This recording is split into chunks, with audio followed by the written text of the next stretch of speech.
The death of a loved one is the deepest of sorrows, throwing every aspect of our lives out of balance.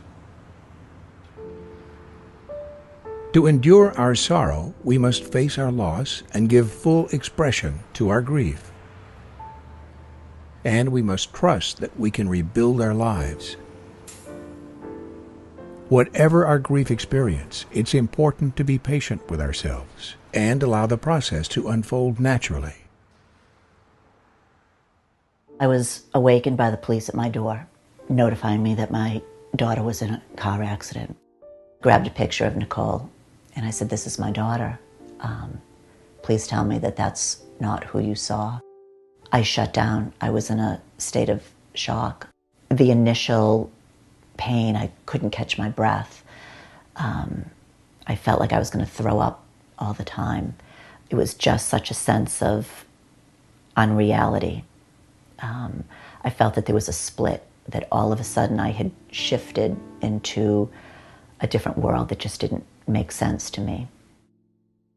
I went to Florida to visit a friend of mine, and it involved going on a really early morning flight.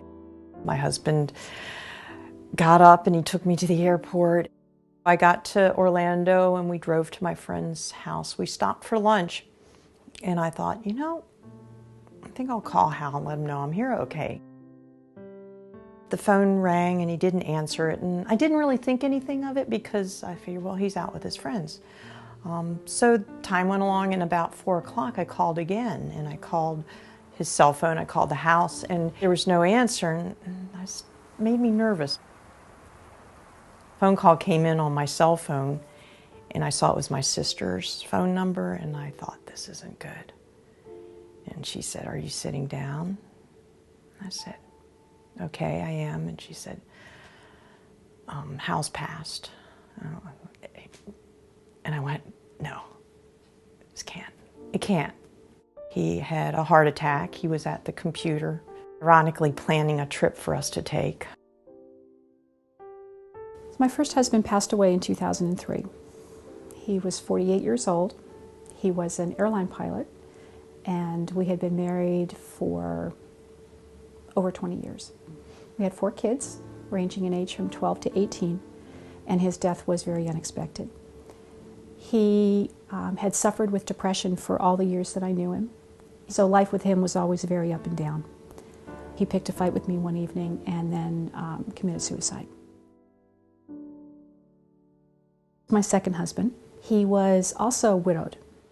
We went up to go exploring around the Adirondacks and the Lake George area where Ralph had grown up for summers with his grandfather when he was a child, and he went hiking.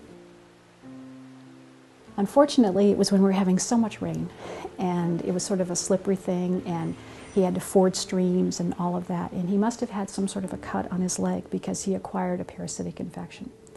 That infection, about 10 days after he got home, caused pericarditis, which is an inflammation of the sac around the heart. 2.5 to 3 weeks after he developed this infection, he died in his sleep.